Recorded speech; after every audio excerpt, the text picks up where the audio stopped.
Bonjour, bienvenue dans cette session.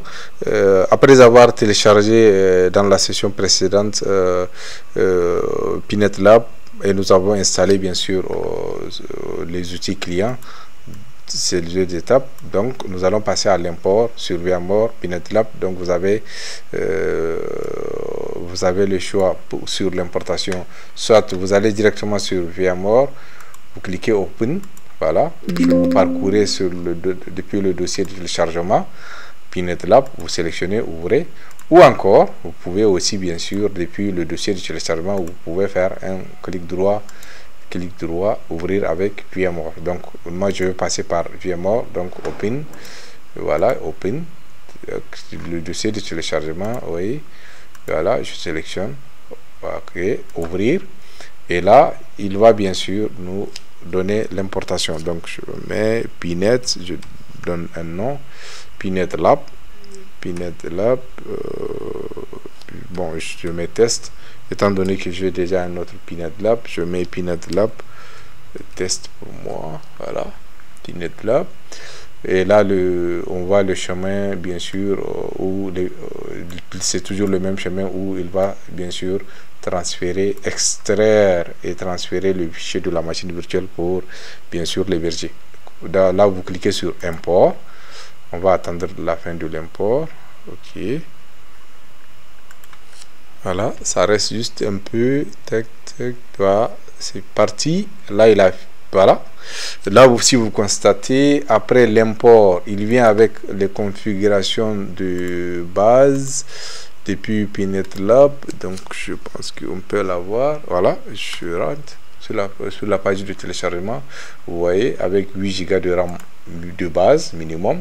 Voilà, donc vous avez 8 Go de RAM qu'il récupère. Donc si vous avez si votre machine physique a moins de 16 Go de RAM, veuillez réduire.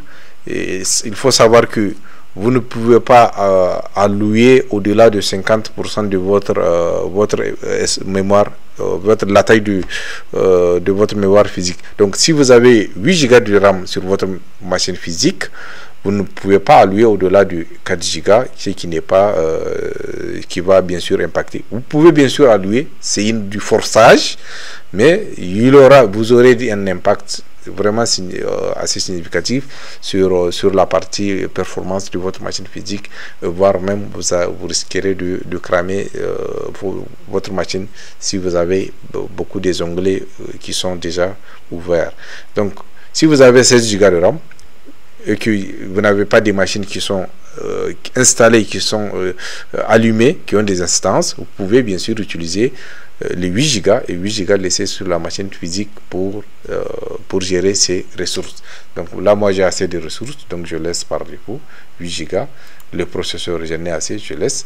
Et n'oubliez pas, ici sur la partie processeur, vous cochez la virtualisation engine. Si vous n'activez pas cette partie de virtualisation, dans les étapes à venir, même si vous téléchargez des AUS, vous ne pouvez pas exécuter ces AUS. Donc il faut vous assurer que vous avez cette case de Virtualize Intel VT-X et qu'il est bien coché.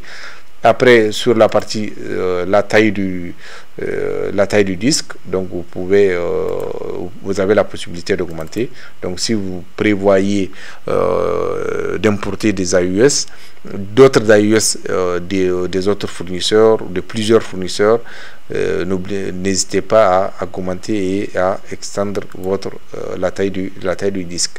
Donc pour les deux cartes, les deux cartes, la première NAT qui est sur VMnet 0, elle est natée, et la deuxième Bridge, donc c'est toujours sur 0. La différence, sauf que l'autre elle est natée en mode NAT, c'est que le sous-réseau que Pinet Lab doit avoir sera différent de celle de la carte physique pour l'accès internet, et la deuxième il va garder les mêmes plages d'IP de la carte physique qui nous permet d'accès l'internet qui sera répliqué sur cet environnement. Donc à ce niveau tout est ok. Voilà, excusez-moi, j'ai pas validé ma config côté processeur. Voilà, assurez-vous de valider sur OK. Voilà, tac. Voilà, là je mets démarrer. là vous démarrez. Donc là nous avons revu, nous avons vu l'import, adapter la configuration, donc selon votre use case, et, selon votre bien sûr caractéristique matérielle.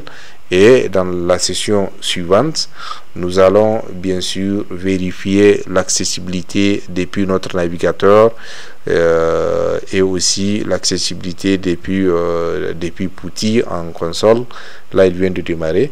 Et bien sûr, nous allons aussi installer un repository. On va cloner un repo qui contient des images de plusieurs fournisseurs que on peut cloner bien sûr sur PNetApp, et on peut télécharger des AUS sans pour autant télécharger individuellement et passer par du WinNCP.